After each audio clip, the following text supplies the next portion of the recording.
You're watching the Black Wonder Channel, where we discuss current events, geopolitics, and much more. Greetings from Mexico, and welcome back to my channel. So if you hear any background noise, dogs barking, motorcycles, horns playing, bells ringing, remember, this is Mexico. Mexicans seem allergic to peace and quiet. I'll just put it that way. Anyway, I was reading an article from 2019 from a website called The Conversation, and the headline reads, Why Japanese Americans Received Reparations and African Americans Are Still Waiting. In June, the United States House of Representatives held a debate about reparations to African Americans. One of the questions in this discussion is why Japanese Americans received reparations for their internment by the U.S. federal government during the Second World War, yet African Americans have yet to receive reparations for their ancestors' enslavement or for other crimes committed against them. Now, I consider that a fair enough thesis, something worthy to explore, although I always chuckle a little bit when I hear the word internment, because it was more like imprisonment. Okay, the article goes on to read, the author says, my explanation is not a moral judgment on whether African Americans should receive reparations. I believe they should. My explanation is a scholarly interpretation of the differences between the two movements. These differences explain why it will be more difficult for African Americans than Japanese Americans to receive reparations. Now, whenever I read something like this, bells go off in my head because I know that everything that follows is going to be some sort of justification as to why it's so difficult for Black Americans, descendants of American slaves, cannot receive reparations. Okay, so then there's a caption in bold that says, conditions for reparations. And the author goes on to say, it is much easier to obtain reparations under the following conditions. And then there's like a bunch of bullet points here. First bullet point, the number of victims is relatively small. Second bullet point, the victims are easily identifiable. Third, many of the direct victims are still alive. Fourth, the injustice took place during a relatively short time period. Remember, these bullet points refer to why it was so easy to give reparations to Japanese Americans during World War II. The next bullet point says the perpetrator is known. The next one, the injustice is easily identifiable. Next one, the injustice offends values of equality, personal safety, and or the right to own property. I want you to think about these as I list them. The next bullet point says there is a symbolic victim around whom advocates for reparations can rally. I have no idea what that one means. Anyway, and the final one he points out is the amount of reparation asked for is not so large that the public will find it unreasonable. Now, I'm going to tear apart that last bullet point easily, but first I want to share with you how the author, Rhoda E. Hassman, elaborates on each bullet point. She starts out with this statement. The number of Japanese American victims was relatively small, about 120,000. They were also easily identifiable as people of ethnic Japanese descent, whether citizens or not. The injustice took place between 1942, when the Japanese were first interned, and 1945, when the war ended. The perpetrator, the U.S. government, was easily identifiable. The internment of Japanese Americans violated the values of ethnic equality and ownership of property, since their property was confiscated. The Japanese Americans were not tortured or murdered, however. As far as property is concerned, have Black Americans in the U.S. ever really established any true property?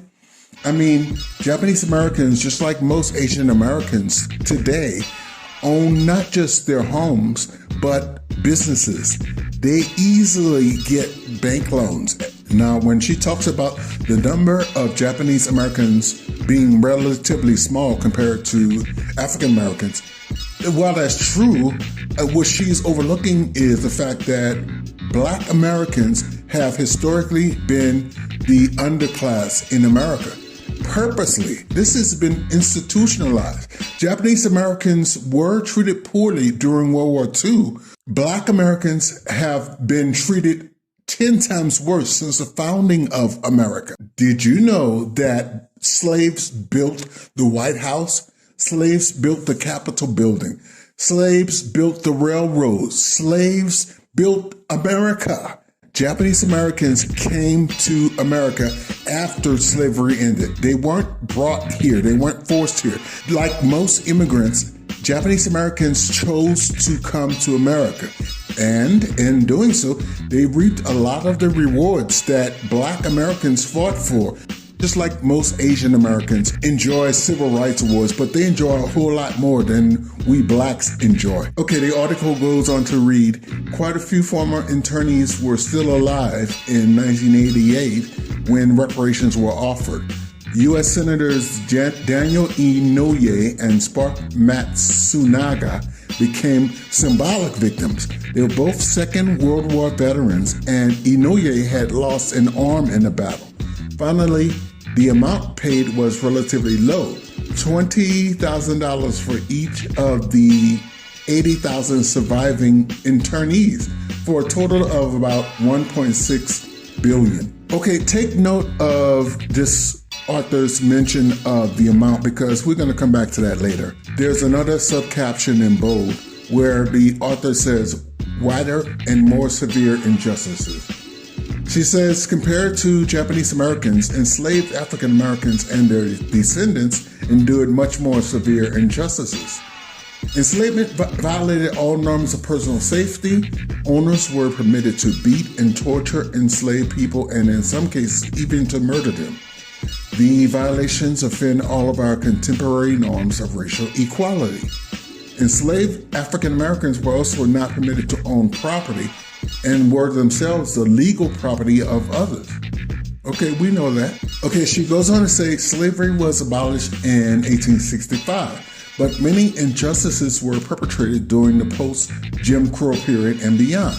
These included continued violations of bodily safety. That's an interesting term, bodily safety, such as lynchings and police shootings. Segregation and discrimination violated the principle of equality. And even when African Americans earn the same incomes as their white contemporaries, they own much less wealth because they do not inherit from generations of property owners. And you know, that's one thing that Jason Black mentions often on his YouTube channel, wealth inheritance. Blacks historically have lacked wealth inheritance. Every other group in America has wealth inheritance. I remember being a parking valet at a casino in New Orleans years ago when I was a kid. So I saw the wealth inheritance firsthand. I mean, these were like 18, 19-year-old Asians getting out of BMWs, Mercedes-Benz, Lamborghinis, Corvettes. And I'm thinking, I know that these kids did not buy these cars of their own. In fact, I used to hold conversations with a couple of them, and they would tell me, oh yeah, my parents own this or that store and or this and that apartment complex. Most of them didn't even live in New Orleans.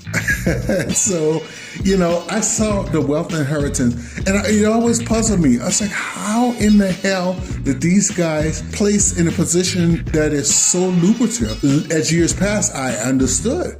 The government favored them more. Banks favored them more. Now, I know a lot of supremacists are going to disagree with that notion, saying that blacks need to just stop being lazy and pull yourself up by your bootstraps. When a black man with perfect credit tries to get a line of credit and he's turned down, how do you explain that? Anyway, I don't want to digress. And her elaboration goes on to say the problems in organizing reparations for African Americans lie in the other characteristics of successful social movements for reparations.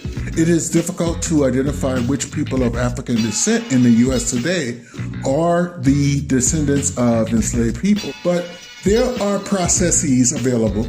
We're living in modern times. This is the digital age. So you can find out if you really wanted to. In many cases, all you have to do is look at a person's last name and you will know. You know what I mean? Okay, it goes on to say, if all descendants are considered worthy of reparations, regardless of the number of generations since their ancestors were enslaved, then the number might be in the tens of millions. Yeah, tens of millions, more like 50 million by the latest estimates.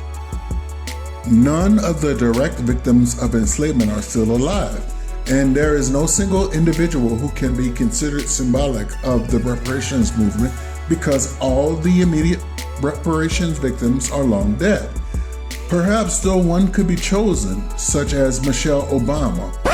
No Black American in their right minds would select Michelle Obama as a symbol of the movement. In fact, no one would select anyone as a symbol of the movement. We all are symbols of the movement. Any foundational Black American living today are symbols of the movement. So that's just BS. Okay, so she goes on to say, some people who advocate for reparations also ask for such a large amount that the public would find it unreasonable. Ooh, do tell. For example, in his 2004 debate with me, Rodney Coates asked for between 12 to 15 trillion, which is 60 to 75% of the U.S. gross domestic product of 20.5 trillion back in 2018. Also, now she's an economist. Do you know how much we spent in the war in Afghanistan and 2 wars in Iraq? Do you know how much aid and comfort we provide to countless countries around the world every day? It's in the trillions, I'm telling you, okay? Do you know how much money we give to Native Americans still to this day? Billions upon billions every year we give to Native Americans. Even though we granted them, as a country, we granted them land, we granted them casinos, one of which I used to be a Valley Parker, and we give money to other groups. Hell, just recently, we gave money, loans, and grants to Asian Americans for this COVID Asian hate crime bill. Remember that? Oh, and how about those earmarks? Earmarks are these certain pet projects that congressmen slip into the federal budget each year so that their district, their state, their county can benefit from them. And one of them is a study. I can't remember exactly the amount. I think it was like 100,000, maybe 150,000, but it's money provided so that a study can be done to determine the effects of cocaine in rabbits. Money set aside to study the effects of cocaine in rabbits. So if the government wanted to cough up the money, they'll find it. They found the money for that Asian COVID hate crime bill in record time. The article goes on to read, this doesn't mean that it's impossible for the movement for reparations to African Americans to succeed. Georgetown University in Washington, for example, has offered reparations in the form of preferential admissions to the 4,000 descendants of the 272 slaves it sold in 1838. Now, on its face, what I just read might seem good, but reparations in the form of preferential admissions, it's just quotas, and it's cash that is desired, cash that is required, not just from Georgetown University, but from Harvard and from Yale and from all the other Ivy League colleges who back in the day owned slaves. Okay, and she ends the article here saying, there have been reparations for some injustices during the Jim Crow period. In 1923, about 120 African Americans were burned out of their homes in Rosewood, Florida, and several were murdered. In 2002, victims and victims' descendants were awarded $2 million in compensation. Now, she doesn't specify if the $2 million was for the collective or was it $2 million individually. And I would argue that even if it is $2 million individually, that's a low number. I would have gone to 50 million and up for what happened to those people, because remember, going back to what we read earlier in the article, wealth inheritance. Because those people in 1923 were burned out of their homes, they didn't have homes to pass on to their kids. You feel me? So we need to factor in wealth inheritance, and we need to do it with interest.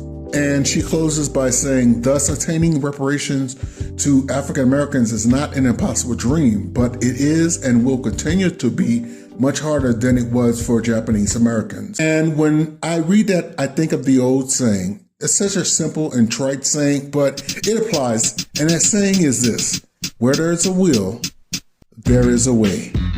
Thank you for watching the Black Wonder channel. If you found value in our content, please like, subscribe, and share.